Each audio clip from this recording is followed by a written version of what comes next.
Assalamualaikum warahmatullahi wabarakatuh. Baik adik-adik, hari ini kita akan melanjutkan diskusi kita. Minggu kemarin kita telah mengenal tentang pensil dan beberapa informasi lain terkait dengan menggambar struktur bangunan, baik itu dari ukuran kertas yang kita akan pergunakan sepanjang semester ini adalah kertas ukuran A3 ya. Jadi panjangnya 420 mm dan lebarnya 297 mm. Jadi adik-adik saya harapkan bisa mempersiapkan kertas gambarnya dari sekarang. Sebab mulai hari ini saya akan memberikan satu tugas yang sifatnya kontinu, progresif ya. Dan adik-adik akan mengumpulkan atau men-sharing hasil pekerjaannya, baik itu di Google Classroom atau di media lain. Demikian. Jadi hari ini kita akan mendiskusikan tentang komponen atau bagian-bagian dari bangunan ya. Jadi kita mulai dengan bangunan rumah sederhana. Sebab apa yang saya mau sampaikan di sini adalah produk dari konstruksi itu bukan hanya berupa rumah, bisa berupa jembatan, bangunan yang bertingkat, atau bahkan jalan. Jadi ada struktur dan infrastruktur. Begitu juga di dalam bangunan sederhana, banyak bagian-bagian yang melengkapi bangunan tersebut, sehingga fungsi bangunan sebagai tempat untuk melakukan aktivitas tertentu, melindungi orang yang berada di dalamnya dari lingkungan luar seperti panas, hujan, angin, dan sebagainya. Dan juga untuk memberikan satu nilai finansial atau aset, sebagai aset yang di kemudian hari bisa diperjualbelikan atau diwariskan, seperti itulah. Jadi untuk memenuhi semua kriteria tersebut, bangunan bangunan itu seperti saya pernah sampaikan sebelum ini, satu bangunan itu bukan satu objek yang berdiri sendiri ya. Jadi bukan hanya ada rumah yang tidak ada interaksi dari luar atau dari penggunanya. Jadi interaksinya itu bisa berupa aktivitas, kemudian ada lingkungan atau environment.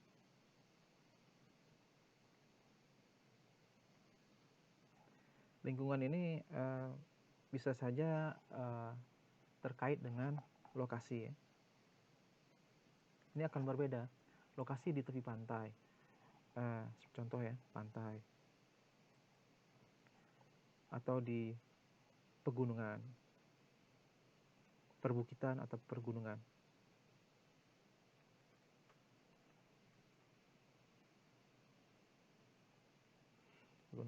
Kemudian mungkin ini posisi ya, pantai biasanya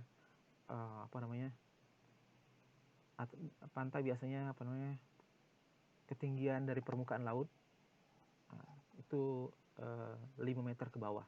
Nah, itu bisa dikategorikan tanah rendah. Jadi banyak daerah-daerah di dunia ini yang berada di ketinggian dari atas permukaan laut itu kurang dari 5 meter. Jadi seperti ini kan, laut. Kemudian seperti itu. Jadi ini adalah permukaan lautnya. Nah, bangunan-bangunan ada di sekitar sini. Dan tentunya daerah pantai ini lebih terekspos dengan banyak hal ya. angin dari laut itu membawa chloride atau ya ion negatif ya dari chloride negatif ionnya ya. Yang ketika secara kimia berhubungan atau berinteraksi dengan kelembapan yang ada airnya H2O, H2O, maka dia akan menjadi asidik ya, HCl.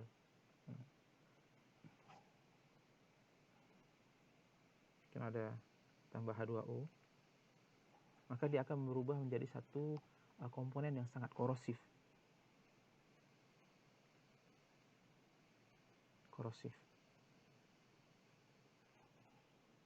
Apa efeknya dari bangunan kita? Maka bangunan kita yang memiliki komponen-komponen metal itu akan mudah mengalami korosi ketika persiapannya atau pembangunannya semasa konstruksi lah. Itu tidak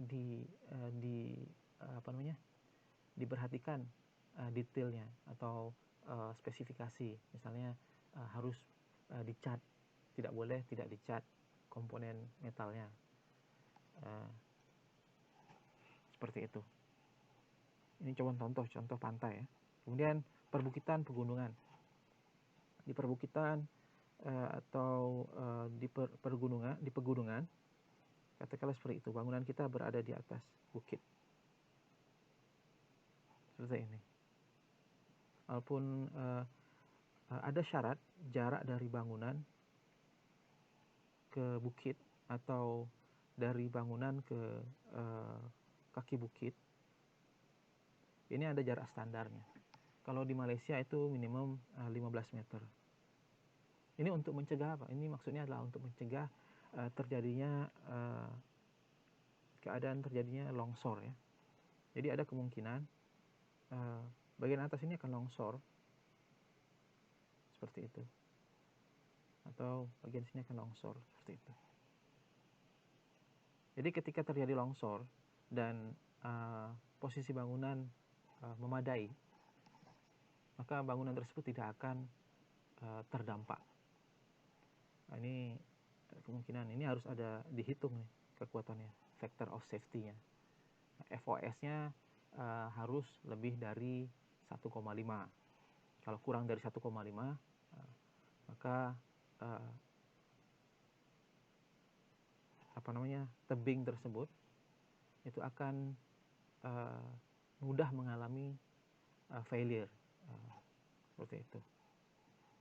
Jadi faktor of safety-nya itu bisa dihitung. Nanti kalian akan belajar di mata kuliah geoteknik ya, factor of safety.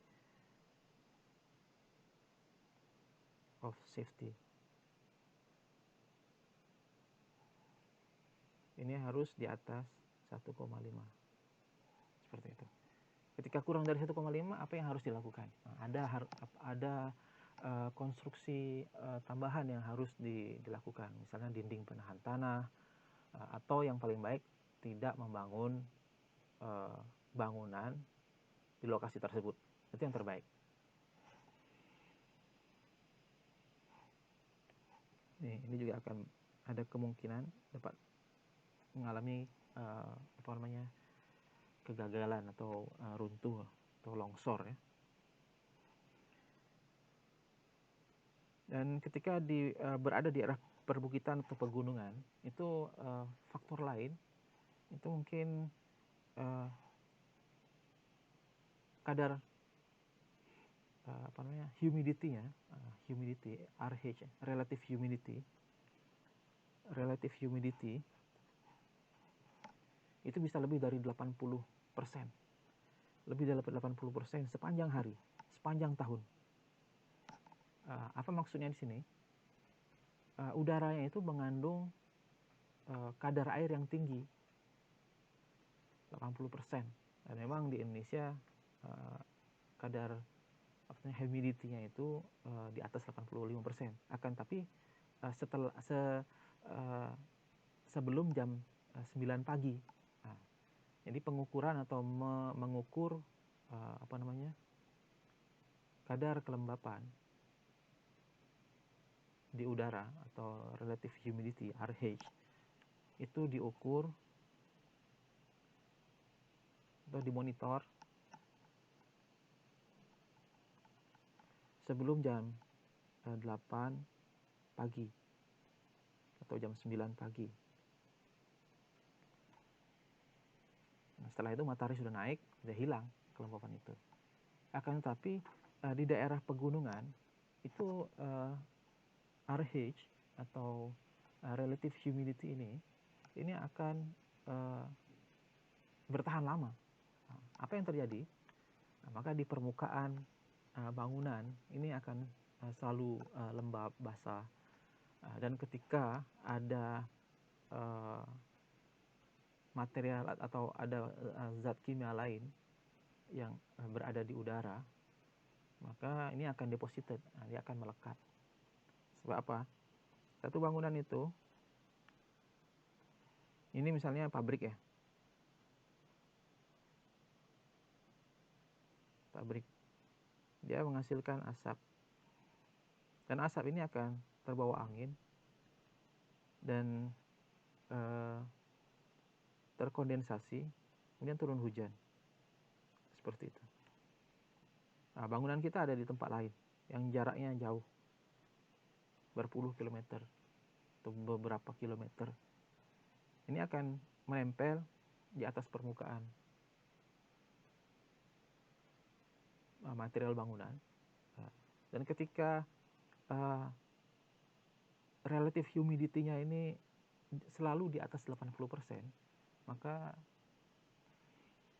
reaksi kimia itu akan berjalan terus. Sebab itu daerah perbukitan yang dekat dengan pabrik atau dengan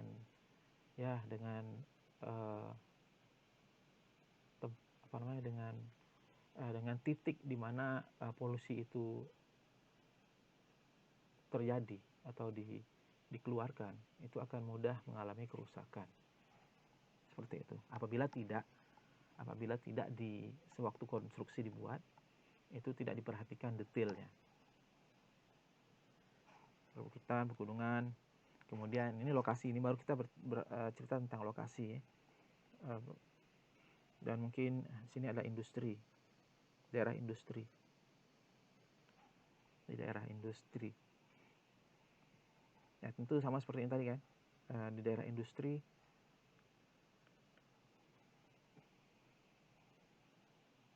acid rain, bisa acid rain atau jadi polusi udara itu atau polusi udara itu akan turun ke atas permukaan bumi, akan turun dan menempel di atas permukaan bangunan atau komponen bangunan kita, itu dalam bentuk dry deposition dan wet deposition. Kalau dry deposition ini dia lebih jauh,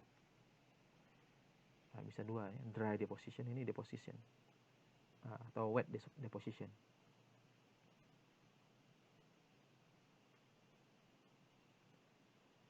Dia turun dalam keadaan basah melalui hujan, atau dry deposition.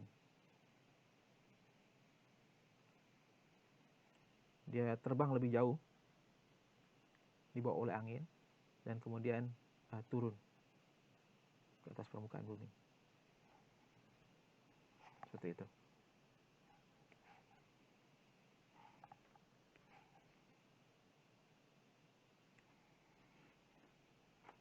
Ini jaraknya lebih jauh kalau dry deposition.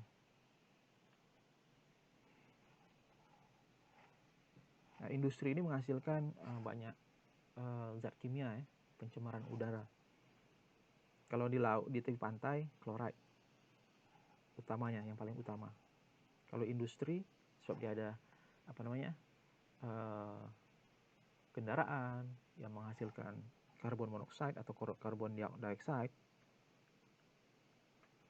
atau SO4 iron sulfate atau iron nitrate,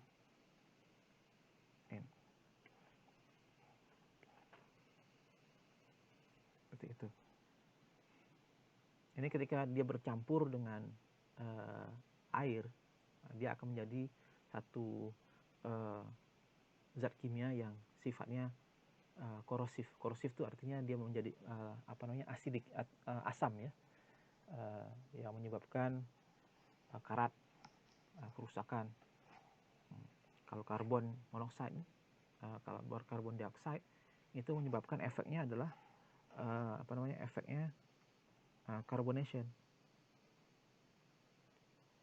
Nah, ini sebagai gambaran ya, walaupun adik-adik di mata kuliah ini tidak belajar tentang ini, akan tapi ini sebagai gambaran betapa pentingnya kita dari awal itu sudah betul, maksudnya sudah mengetahui kenapa sih bangunan kita ini bisa rusak, kenapa sih kita perlu menggunakan material yang bagus, kenapa sih kita perlu memilih material yang sesuai untuk lokasi tertentu. Saya tadi bangunan itu bukan hanya berdiri sendiri, akan tapi ada pengaruh lingkungan, pengaruh aktivitas, dan juga bukan itu saja, mungkin budaya dan perilaku seperti itu manusianya.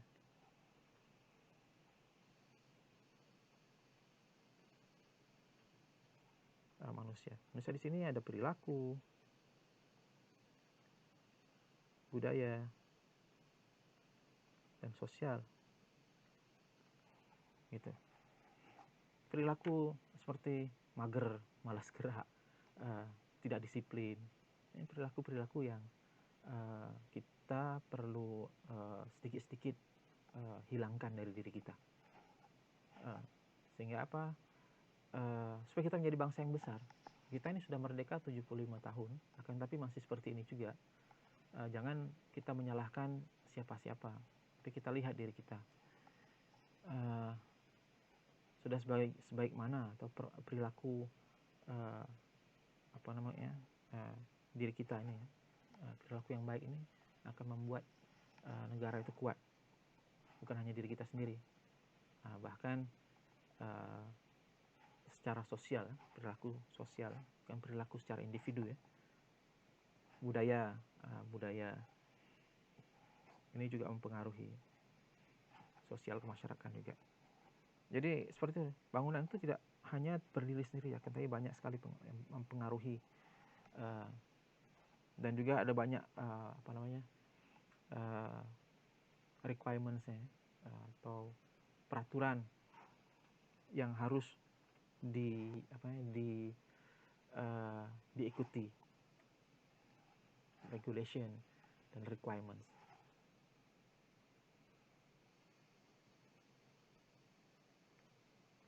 Dan requirements.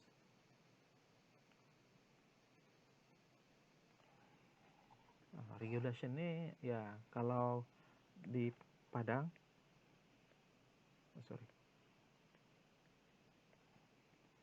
regulation ini ada syarat selain IMB mungkin ya, atau izin mendirikan bangunan atau syarat-syarat yang lain, itu ada syarat bangunan tahan gempa.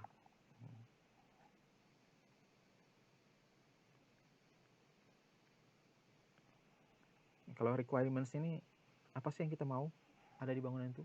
Ruang untuk aktivitas, kegiatan tertentu, misalnya ruang belajar,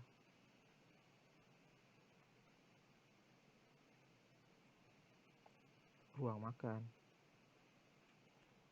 ruang tidur,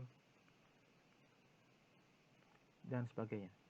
Ada berapa sih kita perlunya? Maka itu juga mempengaruhi besarnya atau luasnya atau tingginya bangunan. Kemudian kenyamanan.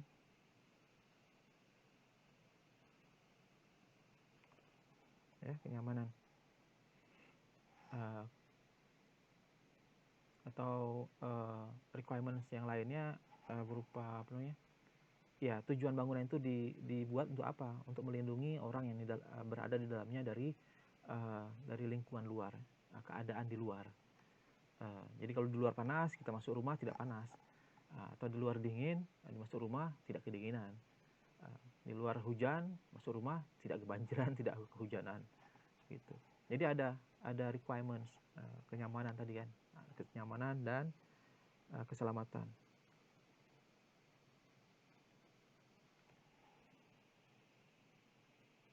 Bahkan tadi usia ya, sebab bangunan menjadi aset, bisa dijualkan atau bisa diwariskan.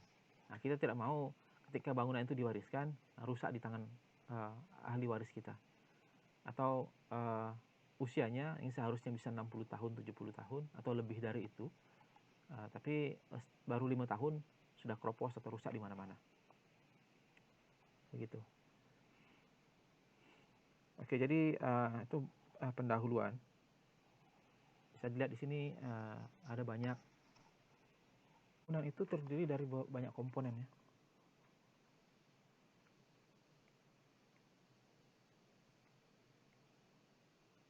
Bangunan rumah sederhana.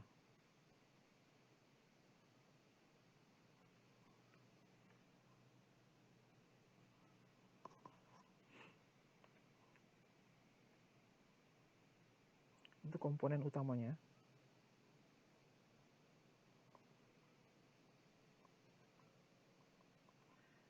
Adalah struktur dan non-struktur.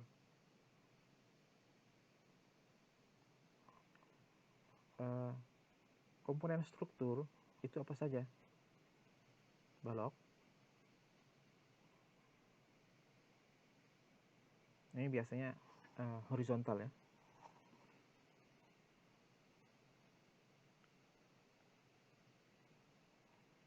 Dan kolom ini vertikal.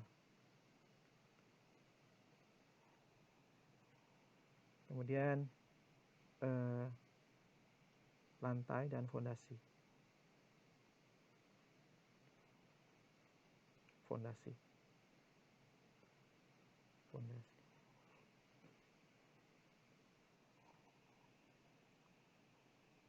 Fondasi ini bisa juga dikategorikan sebagai struktur di bawah tanah ya, atau yang tertutup atau tertimbun tanah ya.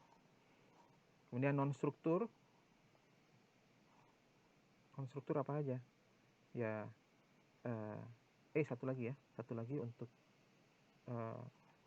strukturnya adalah atap, rangka atap. Satu lagi. Jadi ada balok, kolom, lantai, fondasi, dan rangka atap. Untuk non-strukturnya itu ada pintu, jendela,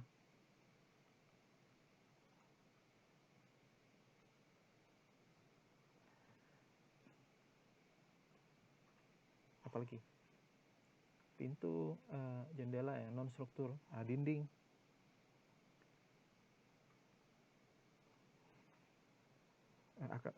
Dinding ini sebenarnya ada dua jenis ya. Dinding yang struktural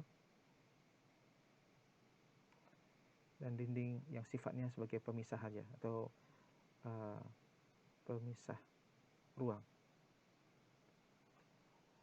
Jadi bukan dinding yang struktural. Dinding struktural ini adalah sifatnya dia mentransfer atau mendistribusikan beban. Jadi seperti ini, satu bangunan. Jadi dari atap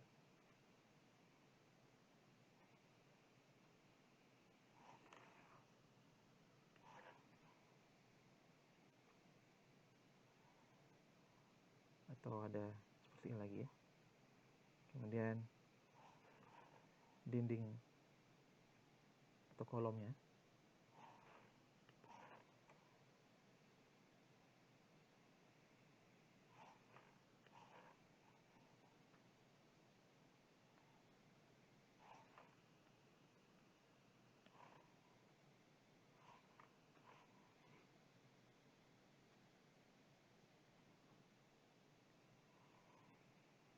Sini ada balok. Kemudian ini kolom ya. dan sisi lantai, dan di sini ada balok lagi, balok sloof, dan kemudian di sini fondasi.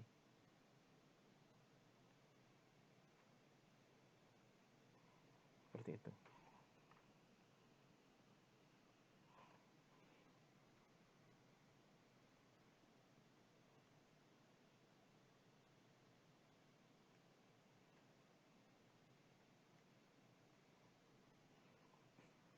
Kemudian timbun lagi di sini.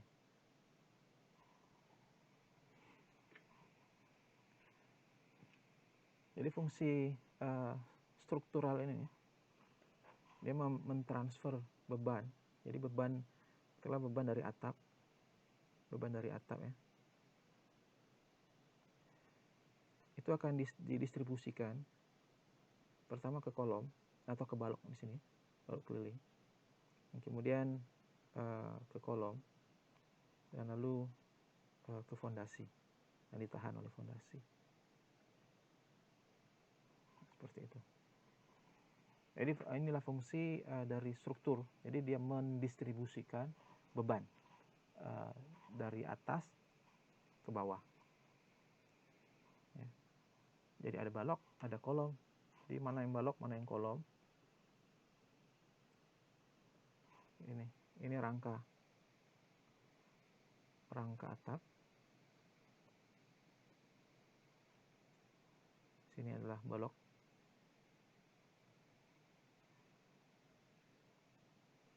Dan di sini ada kolom dan fondasi.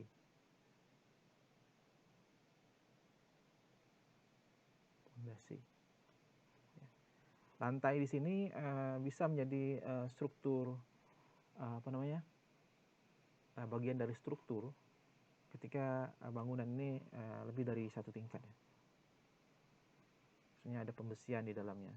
Jadi kalau saya tunjukkan di sini, kita tunjukkan di sini untuk bangunan yang lebih dari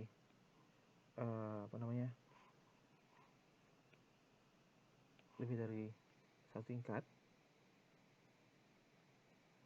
Maaf.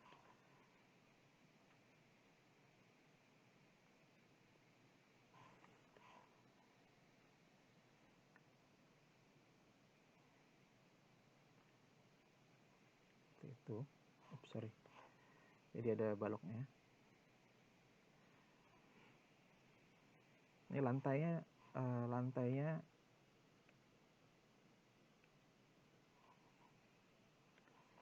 di atas ini. Jadi beban dari lantai ini, misalnya ada orang di sini.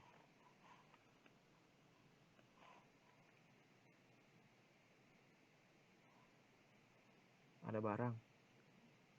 Ini akan didistribusikan.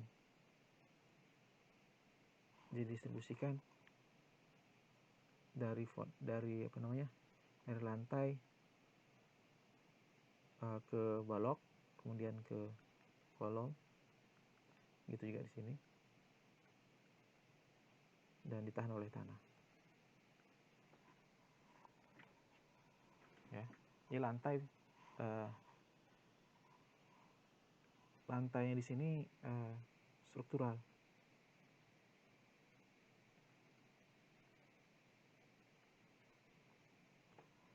Nah, kalau lantai di sini non struktural.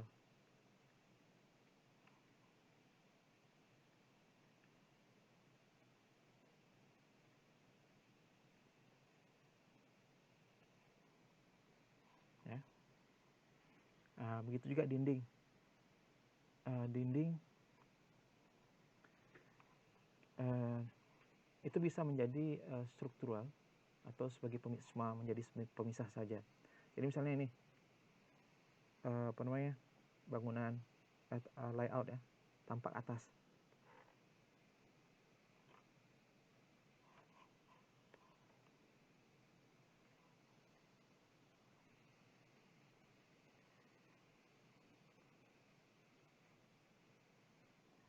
Kemudian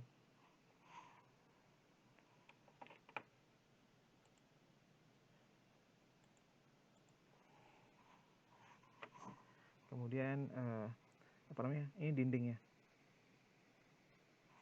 Bikin warna biru aja ya.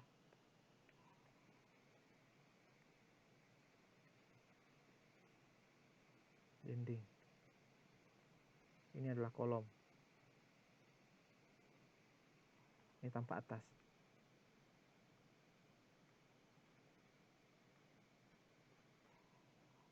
Ya. Maka dinding di sini fungsinya hanya sebagai pemisah. Seperti itu yang kita tambahkan sebagai pemisah. Ini ada kolom sederhana. Jadi memisahkan antar ruang. Dinding pemisah.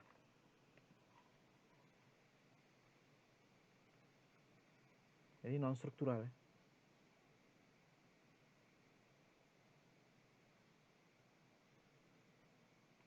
Nah, dinding ini ya, sifatnya struktural, jarang dipergunakan di Indonesia ya. Tapi sekarang dinding precast atau dinding beton itu banyak dipergunakan untuk bangunan-bangunan yang tinggi. Jadi beban yang ada di lantai atasnya itu tidak tidak didistribusikan melalui tiang atau kolom,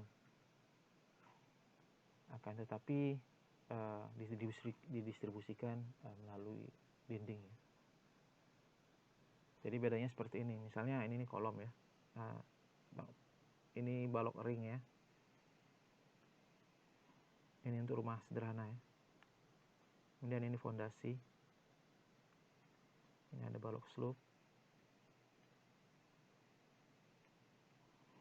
Gitu. Dan ini fondasinya ya.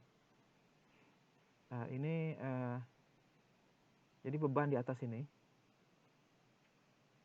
itu ditransfer dari balok ke kolom dan ke fondasi, ditahan oleh fondasi. Tapi untuk dinding non struktural, jadi dia seperti ini aja. Dindingnya itu langsung menyalurkan bebannya ke fondasi. Dindingnya itu sendiri, ini dinding ya. Ini kolom tiang atau kolom. Nah, ini balok.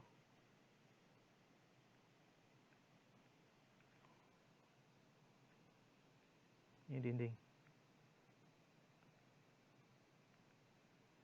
Nah, nanti kita akan bicarakan detail legendanya ya, seperti apa membedakan dinding dengan tiang. Ini dinding bata struktural. Jadi tidak memerlukan tiang-tiang, langsung ditransfer ke fondasi. Jadi semua beban yang ada di atas ini itu didistribusikan.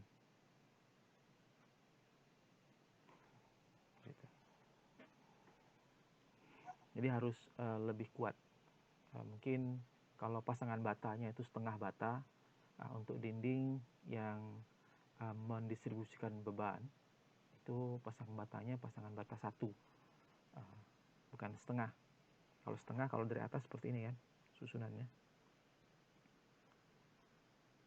Nah, dari atas ya. Kalau 1 bata, ini setengah bata. Kalau 1 bata, seperti ini susunannya.